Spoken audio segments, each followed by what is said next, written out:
long time.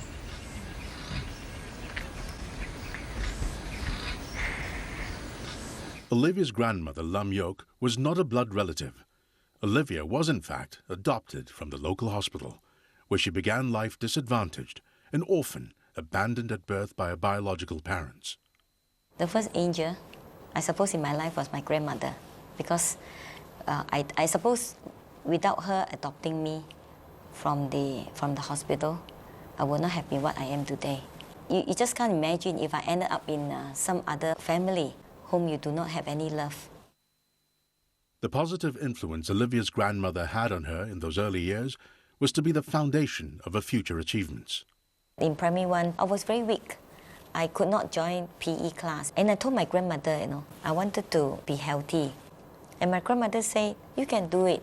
My grandmother will wake me up in the morning and I'll train. And I still remember the first sports day that I took part in, that was in primary 5. My grandmother actually came to support me, and she brought with her a big empty box. And my neighbor asked her, why do you bring such a big empty box? And she told my neighbor, oh, my granddaughter is going to win prize. I'm going to bring a lot of prize back, so I need a big box with me. And that actually set me thinking, she has so much faith and trust in me, how could I fail her? So I remember the first sports day, I really tried my hardest and I won back some prizes. Throughout the whole life, I have encountered many, many problems. It was that little faith that kept me going in life. The kind of house that I stay in probably looks something like this, with a zinc roof, a wooden panel. I always hate it in the daytime because it's so hot. There's no water pipe. We didn't have any electricity in this kind of house. While there was no lack of love in Olivia's childhood, creature comforts were harder to come by. By age 9, her impoverished living conditions forced Olivia to seek work at a rattan factory. The rattan, sometimes, if it is too hard, you cut your hand.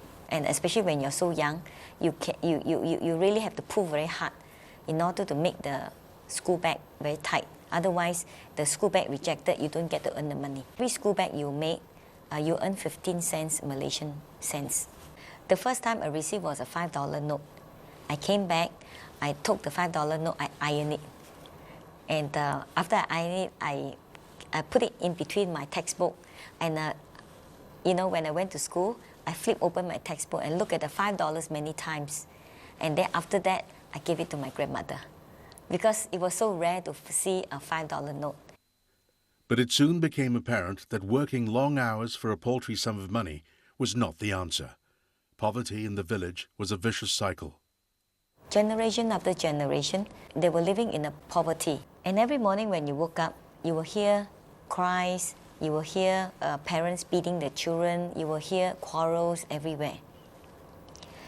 There wasn't any pleasant things about that whole village. Everybody, the husband and wife, would quarrel because of money. The children would end up in gangster fight. And I told myself, we cannot live in that kind of condition forever. My grandmother, she was all the time very sad. And I sort of console her. I said, don't worry. One day when I grew bigger, I will buy a house. I will buy a house for you, and I will earn a lot of money for you. Out of love for her grandmother, Olivia had set herself a noble task, even though she had no idea how to achieve it. Soon, however, she would be set off on that very road by someone else who had faith in her. This is Olivia's old secondary school. She's returned for an informal reunion with some of her former classmates.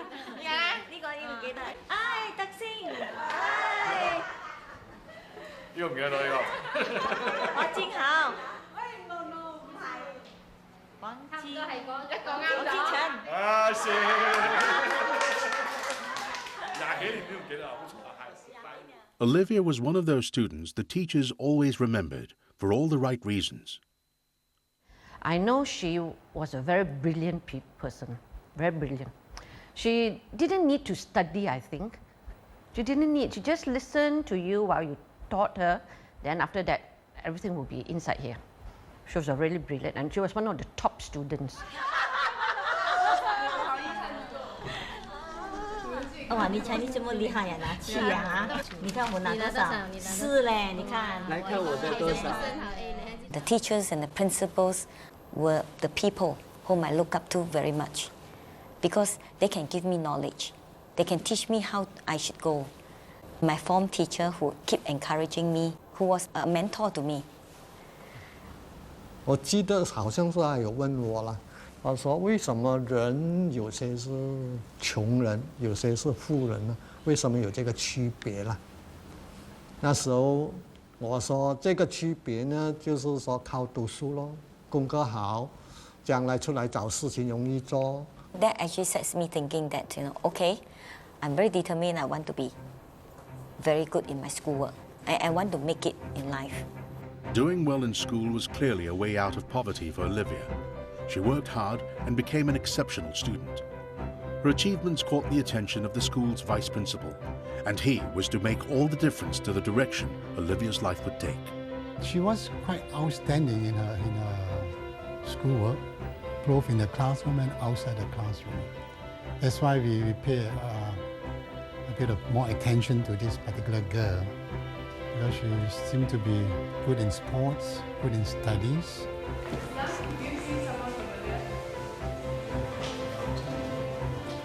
Oh, Mr. Chong, hi, good to see you again. Yeah. I always told. In 1977, Cheong Pak Heng gave star student Olivia some of the best advice she would ever get. I had my LCE examination in Malaysia. I did very well, and my principal came to see me, and I still remember I was just talking casually with him about things in life and so on, and suddenly he said, Olivia, I think you. He called me Oilin. I think you got to consider very seriously in life. There's just not enough opportunity in this small town. I advised her to, after the Form 3, I said, why don't you go to Singapore, where you can have a better chance of bettering yourself. Because in those days, it was rather difficult for our students to get to 6th form here, you see. Competition was very keen, and the number of places limited. So a better way out would be Singapore. And for a moment, I told myself that was it really so critical for me to get away from this hometown? I had so many friends. I have to leave my grandmother, and that was the hardest thing to do. The decision to leave her beloved grandmother and her friends was bittersweet, and not one she could easily make. For a 16-year-old from a small town, the prospect of going to an unknown foreign city was daunting. She was afraid that what would happen if being very careful, what would happen if I can't make it? Can I come back here and study? She was, I think, exempted from paying fees. To give up your free place would be quite a big thing to do if you come from a poor family. And to give up a place and have no place to come back to study, that would be a terrible thing. I came back home. I discussed with my grandmother. And my grandmother was so happy and said that, oh, you should go. If this is the path that you need to take, you should take. In 1978, with her grandmother's blessings and just $10, Olivia Lum left her life in Kampar for the opportunities the city of Singapore offered.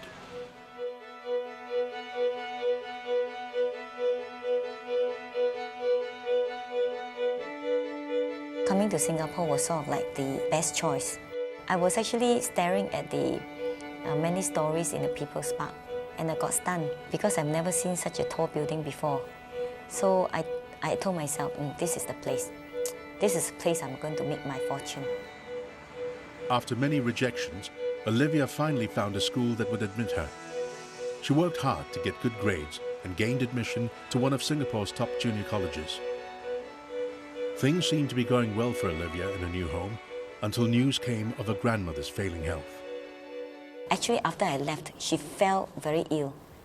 My neighbor told me that she was very alone. She has lost the purpose in life. All the time she was looking forward to me coming home. So if you look back,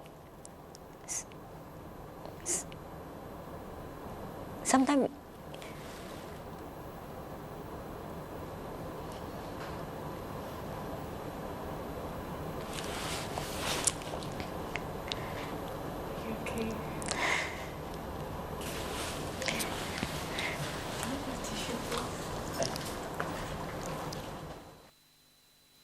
In 1981, her grandmother passed away, and Olivia lost the only family she had known.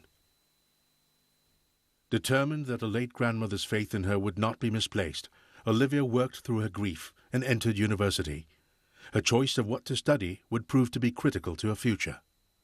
I always dream about becoming a scientist, but I also like business because business sort of like give me a way. So when I need to decide something, I told myself that I don't need to, because it was. Instead, Olivia opted to study chemistry. She was actually most of the students in varsity. I think we were all quite focused on just studying. But with Olivia, she was always thinking of doing business, of looking for opportunities, of great ideas that she had that one day she would do well in business. It wasn't a very much of academic career that she was pursuing, more a business-oriented focus that she always had from day one. It was actually a very good experience in the university because I get to know a lot of my lecturers and a lot of friends, particularly my lecturers. I still recall that I always had a little session outside of the class to discuss with them anything under the sky. Nearly a decade later, these university friends and lecturers would be instrumental in Olivia's journey to success. I would say she's a very bright girl. She's thinking quite far ahead. And she's also able to sort of implement what she thought of. But I do remember she had quite a good relationship with her chemistry lecturer. I think he also, in some ways, influenced her about the commercial opportunities that a technical field could afford to her. Upon graduation, Olivia began work as a chemist with a multinational corporation. It would prove to be more than just a first job. Today, she comes full circle as guest speaker at the very company she started her career with. We're absolutely delighted to have Olivia Lum with us today. Some of you here will remember that she was a colleague of yours. Glaxo was such a conducive environment, good working conditions. The pay was good. Everything else about Glaxo was good during that time. And during that time, Olivia's time with Glaxo would help crystallize her vision of where her future lay. And I was very fortunate that during one period, I was rotated to look after the wastewater treatment. And I found that we had a lot of challenge, despite the fact that we put in a lot of money. And I told myself that even a big company like this still finds challenge in treating the wastewater. What about all those smaller companies who can't afford even to put up a wastewater treatment plant? What will happen to all the wastewater? And I'm sure that they just discharge the wastewater to the natural rivers. If everybody were to continue to do that, I'm sure that one day we're not going to have any clean water to drink. We're not going to have a decent environment to live in as well. So I told myself that this might be a sunrise industry. Sensing opportunity, Olivia decided to leave the security of a job for something quite uncertain.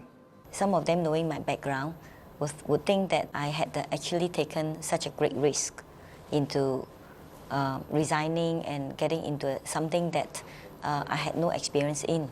But I cannot live life with a dream unfulfilled. So finally, I take a plunge. With little money in hand, Olivia started her first company. It is very unusual for the 80s that people who are, like Olivia, educated to university level, to say, hey, I've got a good job with a multinational, let me forget about this and take my chances with my small savings to start a company. Olivia's company was called Hydrochem, and it was in the business of water treatment. Her capacity for hard work would see her through long days at Hydrochem's small, unglamorous office. On the daytime, she'll be basically seeing a lot of clients. The evening time, she'll be doing out proposals. She's very big into the engineering side of it, even to the fabrication and to the supervision. And at night, she'll be entertaining clients. So literally, her entire day was just revolving around the business and the engineering as well. And when you're a small company, basically, the boss has to do everything. The people they employ left only after a short while. So it was very difficult to retain staff because the company was small. And at the same time, the business climate in Singapore wasn't very good for small company. To keep her company going, Olivia would have to canvass for business on her own, even from neighboring countries. While the ensuing years were difficult, Olivia persevered and Hydrochem eventually achieved some profitability. But for a small company like Hydrochem, going up against MNCs with greater resources was a seemingly insurmountable struggle. Singapore was so open to foreigners, so open to all the big MNC coming in already. There will have a very little opportunity for a company like mine. In those times, Olivia had already seen into the future that basically Singapore is too small a market, and that if you really wanted to be a global participant, you needed a much bigger market than that. We just could not compete with all these big companies. They have good products, they have big finances, and it is an uphill task for me. So I told myself that I must open another market. Olivia was backed against a wall. Without a new market, her business could well fail. So she made a bold move, once again going from the familiar to the unknown.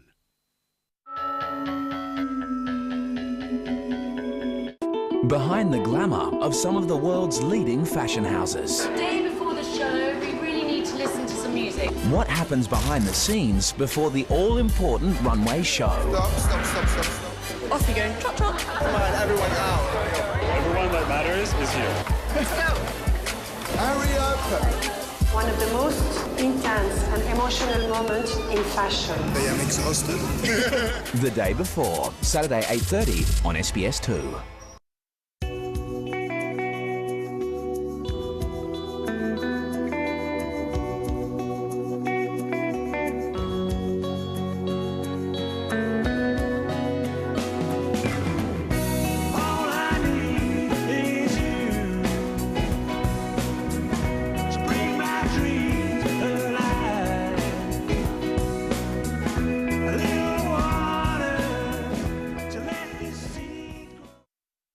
Are you a self-funded retiree concerned about the return you're getting from your investments? My cash investments are earning so little at the moment, I hardly notice the income. Our annuities aren't earning enough for us to live on, which makes things tough. Accelerator is an investment fund that aims to produce an income in excess of 1% per month on average, or more than 12% per year. We've created this detailed information pack to explain how it works. It's free and there's no obligation, so call now and start earning extra passive income from the first month you've invested. A monthly income of 1% or more. I like the sound of that. This fund invests in blue chip Australian companies and pays income distributions direct to your bank account. Self-funded retirees just like you are benefiting from the income that Accelerator delivers, and you could too.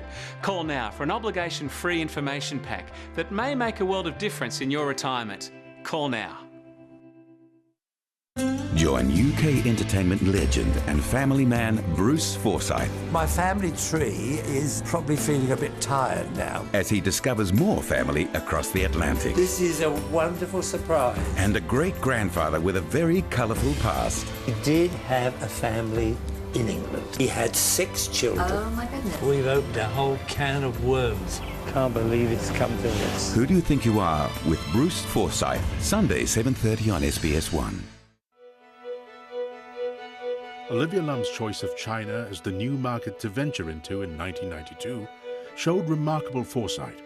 China wasn't then the magnet for foreign companies it is today. Her decision to get in early would pay off. Today, sales here account for more than half a company's annual revenue. But Olivia's passage to China was not without difficulty. I think it was 92. She then said, hey, I really want to go to China. And if you remember that time, everyone wanted to go to Southeast Asia. This was before even we had the drive to go into China. And we were saying, whatever for?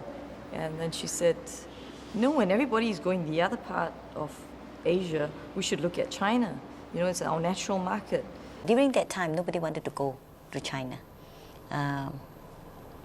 But I was full of confidence. Olivia didn't want Hydrochem in China to be just another water treatment company. She needed a competitive edge. And she found the answer in the problems her clients were facing. They have been always sharing, if you have something that is very compact, very small, you will save my problems. We don't have to go through the traditional technology to do the wastewater treatment and water treatment. And I bore that in mind. And I told myself that I must look for these little tiny things that can squeeze everything together. And finally, I found that membrane would be the answer to today's needs. These membranes can be custom designed to filter out unwanted chemicals and substances from liquids. And it would be the innovative use of these membranes that would become Hydrochem's marketable point of difference. During that time, membranes was so expensive. It was so unavailable and it was so immature. But I told myself during that time that if you promote everything that is so mature and so available, where is your added advantage? Where is your distinct advantage? There are other processes that are used to convert treated wastewater into potable drinking water. But more and more, with the membrane costs coming down and the membrane life expanding, membrane processes are becoming more commonly used, will replace eventually the other processes. One day, she came running back and she said, I've got it, I've got the product that I want to sell into China. And said, now I need the money. Singapore market is so small and our company was so small. It just didn't make sense to keep struggling. Olivia was confident that she had the right product and the right market to venture into. Yet, without the right amount of capital, she was going nowhere. But the support she needed would soon come from alliances she made some 10 years earlier at university. She mentioned that she would like to branch into China. And at that time, of course, she doesn't have the capital to branch into China. So after some discussion, we decided to approach our colleagues and friends to rope in about 10 investors to raise ideally $1 million. That's when she gathered 10 of us. The 3 professors, I still remember my dentist friend, myself. It was a mixed group of us. And she sat us down and she came with some samples. And it was membranes. She basically said, look, I've been studying the China market. If you look around the globe, besides Europe and America, China and India are too big to ignore. And particularly because even if they didn't sell to the rest of the world, they actually need it, whether it's pharmaceuticals or biotech. I prepare some little presentation file for them to take a look. And this is going to be, very good. This is my product and so on. And the next day, they call me and they say that, they would like to invest. So each of us put in between 50,000 to 100,000. And it was very painful at that time, being a fairly young doctor. But we looked at it this way. I mean, if you wanted to take a hunch in life, you wanted to take a risk, your best bet would probably be Olivia. Olivia's friends had faith in her, so they raised $1.2 million to fuel her entry into China. I actually felt suddenly a lot of pressure on myself because I could not lose that money. And there's more pressure than doing the business itself. So I told myself that I mustn't fail. I must really make it happen. Olivia's China operations began in Shanghai, but the road ahead was still a bumpy one. Olivia might have been ready for China, But China wasn't ready for Olivia. 我们是1978年改革开放的，那么到那个时候呢，只有10几年，啊，而且呢，就是应该说刚刚起步。那么好多的这个中国的做法，都还没有跟世界接轨，跟现在有很大的差距。那么他又不太懂中国的国情，他怎么来做生意？胆子的确是非常大，我看一般的人是不敢来的。另外，他的这个专业是环保、水，那个时候中国根本就谈不上。It was a big struggle in China because it was still a foreign country to you, and culturally, market-wise, everything else is really something that you really have to learn from scratch. Information wasn't very transparent, and so you really have to feel your way. Not one to back away from difficulty, Olivia did find her way in China to great success. 快要到了，我记得了。This is where it all began, the company's first China office.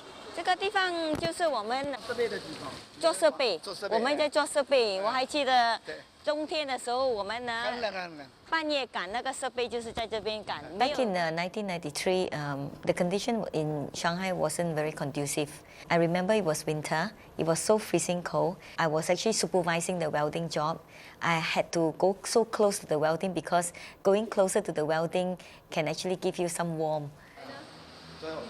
看不出来，看不出来，都不知道这个是老板还是工程人员，看不出来。肯定她是女孩子。基本上这个老板呢，就是老板也是师傅。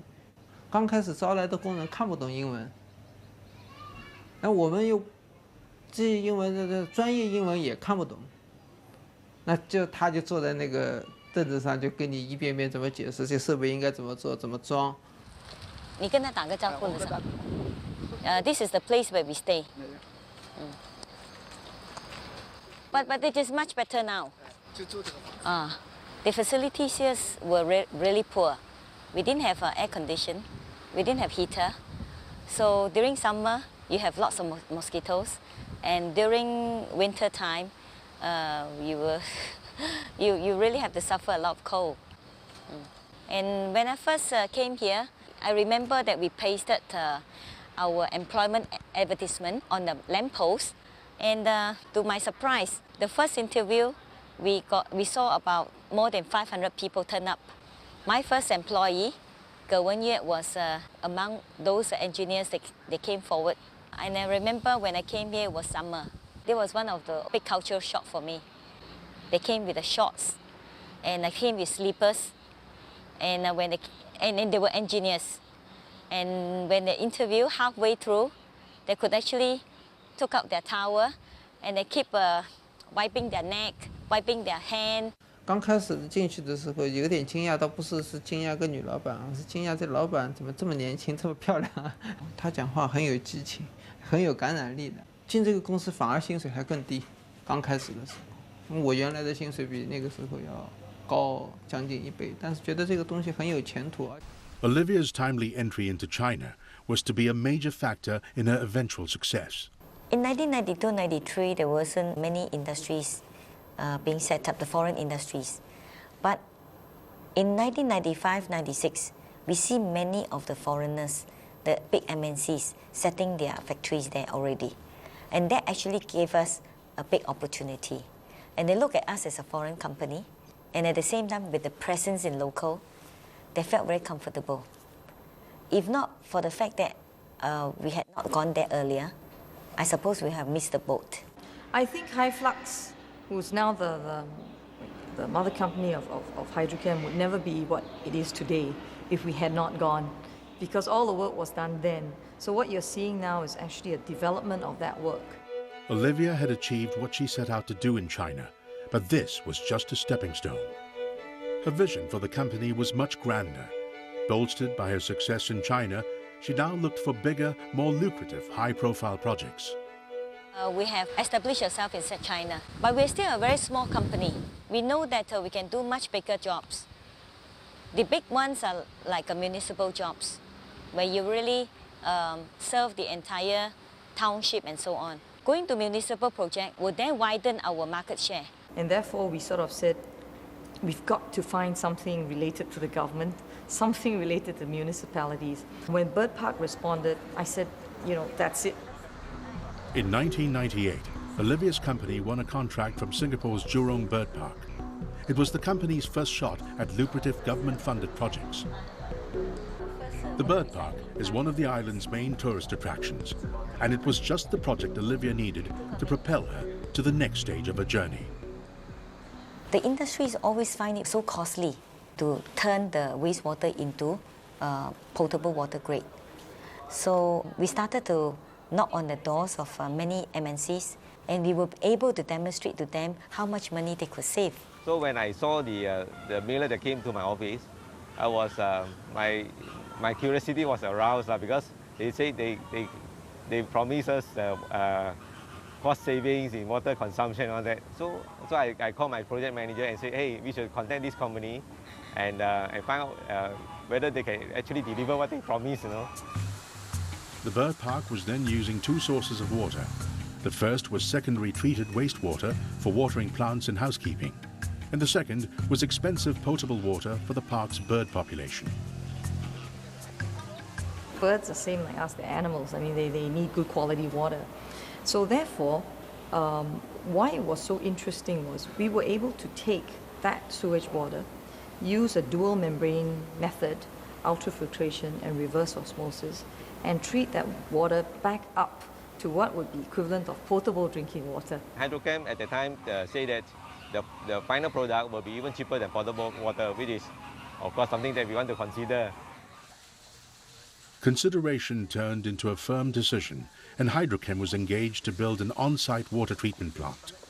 The successful completion of this project was not only a solid testimony of Hydrochem's capabilities, but it also made good on the company's promise to the Bird Park. Well, the plant was commissioned in 1999, and of course we generated a lot of good publicity out of that. And we received congratulating notes from zoological parks around the world. And at the time, I think it propelled Bird Park into the forefront of water recycling and water conservation. This is probably the first time that we use such a big scale of a membrane in doing the recycling of a sewage water. More importantly, it also has demonstrated that Hyflux was able to put up a big plant. Hyflux was able to make use of the membrane in a very innovative way. The success of the Jurong Bird Park plant became the springboard for Olivia to reach for even bigger projects. Amongst the first of these was a project that would have far-reaching implications for Singapore as a nation and for Olivia as a rising technopreneur. For Singapore, water is a strategic issue. It's a strategic issue in terms of economic growth, very much so because Singapore depends on Malaysia for about 40 to 45% of the water supply. Government was looking to have alternate sources of water available, just for overall water security reasons. It was so important that we knew we could stand on our own, that we had water resource that we could take and convert it into alternative water sources for the population at large. For decades, Singapore had relied on two primary water sources, reservoirs and an imported Malaysian supply. But the need for a third alternative was mooted. In 2001, the government put up for tender the construction of Singapore's first wastewater recycling plant. It was a very fierce competition because it has attracted many world-class water treatment companies. We were probably one of the smallest local company around. Everyone hotly competed for this project because the Singapore government has a very good name. It was the place to make it a hotbed for new technologies, and therefore whoever won it would be on the international radar screen. With bigger players, both overseas and local, vying for the contract, Hyflux, as the company was now called, was pretty much the underdog. But Olivia knew this was her chance to break into the lucrative municipal project market. When the Bedok New Water Plant was bid, Hyflux was the smallest of the companies that tendered for that project. I don't believe they had done that size of a project before this time. I told my people, I gathered all of them into the meeting room, and I told them that we mustn't be fearful of all the big guys out there. We have to be mindful that this is the only chance we can make it big. this is the only chance we can catch on to the opportunity, and we don't want to lose this opportunity. As in all procurements with PUB, the evaluation factors are the track record of the company, the financial standing, the ability to finish the project on time and within budget, the experience of the team that's proposed for the project, and the cost. I remember my team coming up to Olivia and myself and saying, everyone says you need 2.5 years to start from award to design to testing and commissioning. And how are we going to do it in one? She said, guys, that's it. We are different. We've always been different. Forget everything that everyone has said. Let's start all over again and do it the way we've always done it. I told them that let's make it a deal. You don't sleep for 3 months until the bid end, and I let you sleep all the time. The last week to the tender, all the people were like camping overnight. The people who were not involved in the bid were helping to buy tea, coffee, and giving that kind of a moral boosting to the people who are preparing the bid. The efforts of the underdogs paid off, and Olivia's company was awarded the contract to build the Bedok new water plant. But I imagine it was pretty difficult to be competing against much larger companies. Obviously, the fact that they won it means that they passed all the criteria and were considered the best option for that plant. Hyflux winning the new water project was like a battle between David and Goliath. You know, Hyflux here was a small company which was emerging with a relatively small capital base against the more established and bigger domestic as well as international players. In under a year, Hyflux had the new water plant ready for operation. So we work on the solution day after day, week after week, months after month, years after years. And today what do we have? We have new water. The launch of new water was a major national triumph for Singapore, and it put Olivia and Hyflux in the media spotlight. Hyflux has in certain sense alleviated this water requirement by enabling this recycling of water, and this helps us capture back some of water which would otherwise have been wasted. Having secured the new water project, it is a key reference point when they bid for other projects going forward into the future. New water has taken Olivia and Hyflux to new heights, and the company continues to win blue-chip mega projects, including multi-million-dollar deals in China and Dubai. Olivia's vision of taking Hyflux global was beginning to take shape.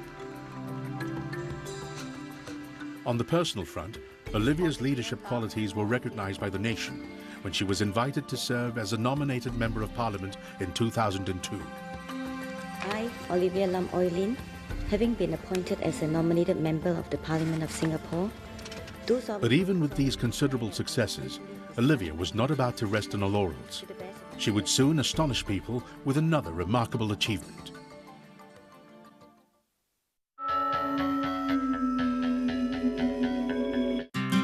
Saturday, meet some English steam locomotive diehards. We are ATEF nuts. Headed to Turkey to bring home 2 enormous locos. Good old British engineering. But they're a little worse for wear. This is a bodge. Well, at this end now, it's never ending. We feel we're the only chance to save these locos. The driver's going really too fast, actually. We'll be off the roads, that's serious. 7:30 Saturday on Monster Moves. Limited time offer at Super Amart. No deposit, 60 months interest-free. That's no interest till June 2016. Hurry, limited time only. Always the lowest price, Super Amart. Nobody beats Super Amart. Introducing the Cosmodisc Spine Massager. Designed by experts, it is clinically proven to deliver up to 80% relief from back pain. The unique shape of the Cosmodisc vertebrae nodes support the length of your spine with gentle pressure. It's practical, comfortable, and adjustable to everybody's torso. To get your Cosmodisc Spine Massager for just $149.95 with free storage bag and exercise program, call 1300 152 449 now or visit cosmodisc.com.au. Your back will be grateful. Ben, real food and natural ingredients are important to you. You've tried Be Natural 4. Were you impressed? Well, as a chef, I love natural ingredients, and Be Natural 4 are the real deal. It's hard to find a natural snack with real ingredients, and Be Natural 4 have 4 of my favourite foods: fruits, nuts, seeds and grains, all in one delicious bar. You know it's a good sign when you can literally see and taste the natural ingredients. There's no artificial flavourings, colours or preservatives, just great natural taste. Be Natural 4 really is my kind of snack. Limited time offer at Super Amart. No deposit, 60 months interest-free. That's no interest till June 2016. Hurry, limited time only. Always the lowest price, Super Amart. Nobody beats Super Amart. Just can't wait?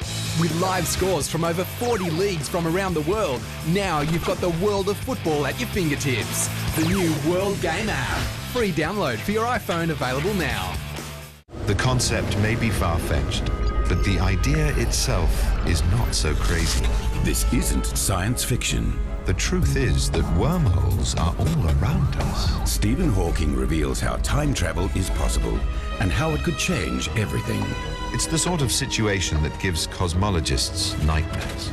The crew's time would be slowed down by half. Into the Universe with Stephen Hawking, Tuesday, 8:30 on SBS 1.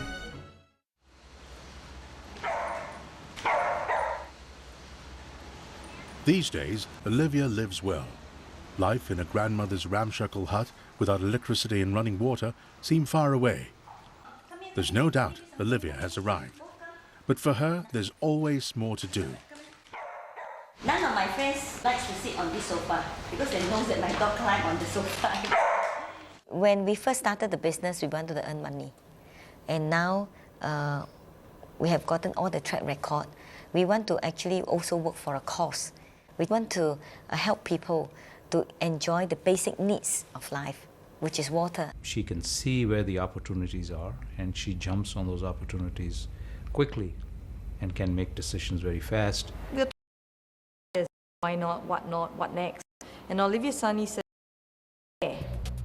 A revolutionary device that created drink from humidity in the air. That was Olivia's next ingenious innovation. This is really just built, easily open it, and inside it has got condensing coil. To add a further purification to it, I say that why not I also make this membrane available in this machine so that this machine can be available in all the homes. And you don't need available water. You don't need a lake next to you. You don't need the sea. You don't need anything. This is such an empowering product. If you look at it, even for humanitarian reasons, it's just amazing.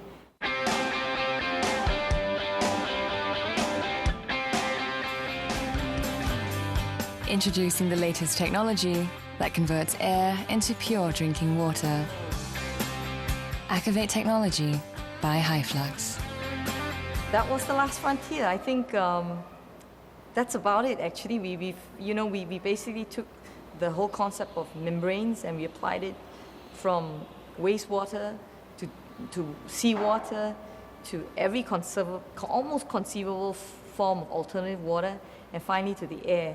Given the drive and entrepreneurial energy that Olivia has demonstrated, at least to me, if she sets her mind to it, she can achieve it. The desire to fulfill her childhood dreams has fueled Olivia Lum's journey. From her beginnings as an abandoned infant and a life of poverty to the helm of a hugely successful business. But with Olivia, every achievement seems to be the beginning of a new dream.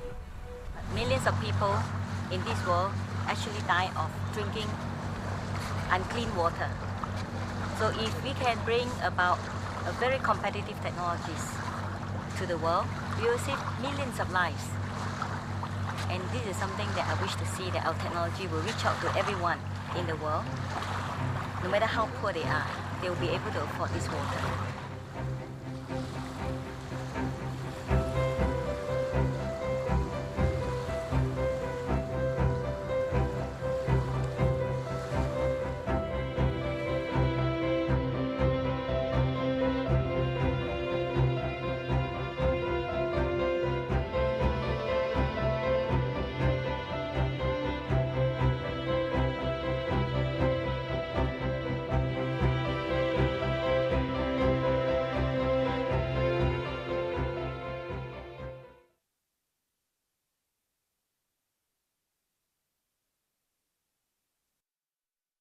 Coming together with the Black Armband, you realise that, you know, you're not alone.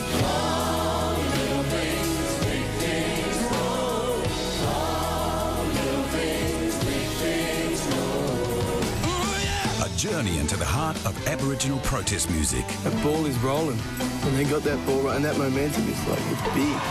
Featuring the Black Armband on tour. Mulundak, Songs of Freedom, Saturday 10:05. The Royal Wedding. The official album from the most celebrated event of 2011. The music. The hymns. The vows. Own a piece of history and be a part of this breathtaking and truly global event. The Royal Wedding. Album out now through JB Hi-Fi, Dimmicks and retailers. Go behind the man and behind the myth. Mythbusters pull back the curtain on some wobbly web videos. Bunch of fire hoses lifting a car up. We're not exactly sure that's going to happen. Come on, baby! Yeah, they're claiming to do this with only sawdust. And Bear Grylls gives us a special behind-the-scenes tour of Man vs. Wild. Wherever we are, Simon the cameraman's always just behind me. Follow me down, okay? It's terrifying. Mythbusters and Man vs. Wild, Monday from 7:30 on SBS 1. And I want to suggest 3 things why you should bother about the Aborigines. Firstly, we belong to a great family of God, and He had made out of one blood all nations of men. Secondly, why you should bother about the Aborigines, we're a part of the great British Commonwealth of Nations. And thirdly, we want to walk with you, we don't wish to walk alone.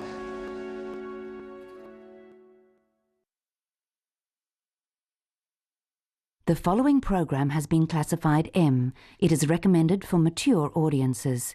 It contains sex scenes, drug use,